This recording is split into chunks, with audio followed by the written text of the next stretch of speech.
अस्सलाम वालेकुम। आज का केक बड़ा डिफरेंट है। जैसे कि आप देख रहे हैं कि ये एक तलवार बनी हुई है और इसकी मेकिंग मैंने चाहा आपके साथ शेयर कर लूं। फ्लेवर इसका चॉकलेट था और चूंकि एक फ्लैट केक था इसलिए मैंने शीट केक बेक किया। बेकिंग के बाद ये जब कूल डाउन हो गया मैंने इसको मोल्ड से आउट कर लिया और एक बड़े से केक बोर्ड के ऊपर इसको बाहर निकाला और इसकी कटिंग्स करनी स्टार्ट की। मैंने इनकी वर्टिकल की क्योंकि मुझे पता था कि मुझे कस्टमर ने कहा है कि केक आपने बहुत स्लिम और स्मार्ट सा रखना है, आपने इसको बिल्कुल भी मोटा ताजा नहीं बनाना, इसलिए तलवार की शेप की मैंने वर्टिकल स्ट्राइप्स काटनी शुरू की जो कि मैंने आहिस्ता आहिस्ता सेट की। और उसमें मैं ये देख रही थी कि कहीं मोटी पतली ना हो जाए, थोड़ी सी मुझे स्टेप इसकी पतली लगी तो मैंने स्टेप जो है चेंज की और उसको कटिंग करके सेट किया।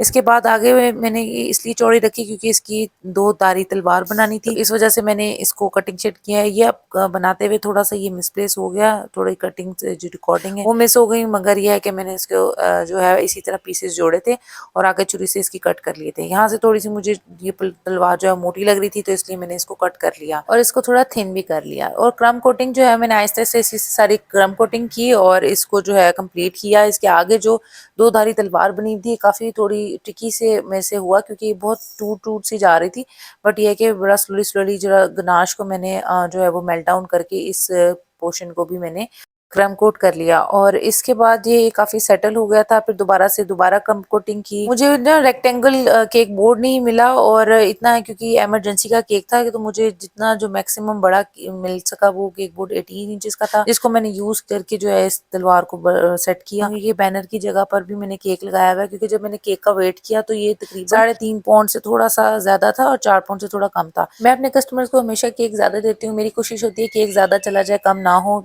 तो फिर मैंने सोचा मैं कैसे इसको एडजस्ट करूं क्योंकि मुझे उनसे 4 पाउंड की बात हुई थी, मेरी 4 से थोड़ा ज्यादा ही दूं कम ना दूं, बट ये चूंकि कम पड़ा था तो फिर मैंने सोचा मैं क्या करूं, तो मैंने बैनर के नीचे इसको एडजस्ट किया क्योंकि जाहिर बात है 3D केक था, मैं तलवार के साथ तो एक ऐसे नहीं हो सकता था कि लेयर ऐड कर दूं, तो इस वजह से मैंने जो है वो बैनर वाली जगह पर भी तकरीबन 1.5 पाउंड केक ऐड कर दिया। तो केक का पाउंड तकरीबन 5.5 तक चला गया था। क्रम कोट की ग्नास हैंडल हुई तो उसके बाद मुझे इसको फॉन्डेंट से कवर करना था। मुझे उन्होंने कहा था कि जो तलवार का हैंडल है वो उसको आपने रेड फॉन्डेंट से कवर करना है और बाकी की जो तलवार है उसको व्हाइट से कवर करना है और उसके ऊपर आपने एक कुछ वर्डिंग्स हैं वो लिखनी है। उसके इस केक को बनाने से पहले मेरा ना ये केक बड़ा सब पे सवार हुआ था कि पता नहीं ये केक कैसे बनेगा, कैसे करूंगी, क्या आप ना सोच के, क्योंकि जब एक रूटीन से हटकर केक बनाना होता है तो उसको आपको थोड़ा सा सोचना पड़ता है।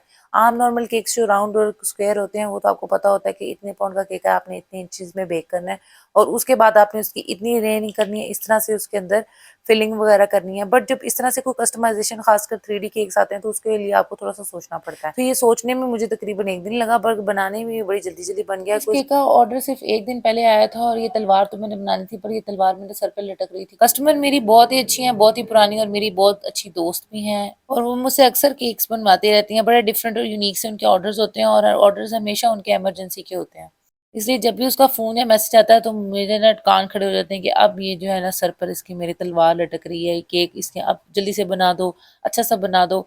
बड़ी हंसी आती है बट बड़ी चाहत से वो ऑर्डर करती है। तो इस दफ़ा तो वाकई उसने मुझे तलवार ही ऑर्डर कर दी जो कि मेरे सर पे लटक रही थी।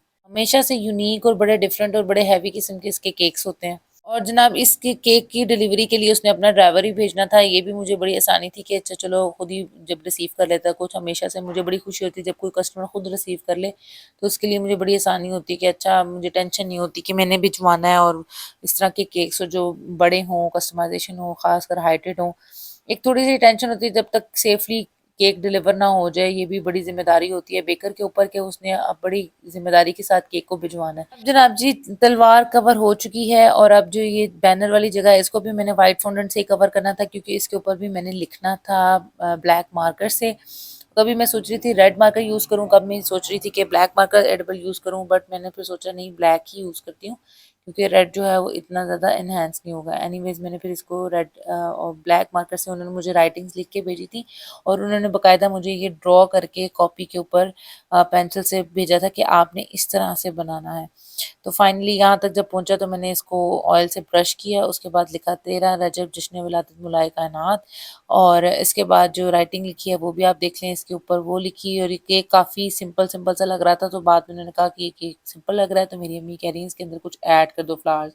वो मैं पिक्चर लेना भूल गई, मैंने एक छोटा सा बुके जो था रेड फ्लावर्स का वो कॉर्नर में ऐड कर दिया क्योंकि तलवार के ऊपर तो कुछ इस तरह ऐसे लगा नहीं सकती थी। Anyways this was a very different experience for me. और आप देखिए आपको मेरी एफर्ट कैसी लगी और केक कैसा लगा। अपनी तरफ से मैंने पूरी कोशिश की कि इसको अच्छी शेप दे सकूँ और अच्छे तरीके से बना सकूँ, मेरे कस्टमर को पसंद आ सके। उम्मीद है आपको भी पसंद आएगा, मेरे कस्टमर को बहुत अच्छा लगा। अच्छा लगा हो तो लाइक शेयर सब्सक्राइब ज़रूर करिएगा। Thank you so much. अल्लाह हाफ़िज़।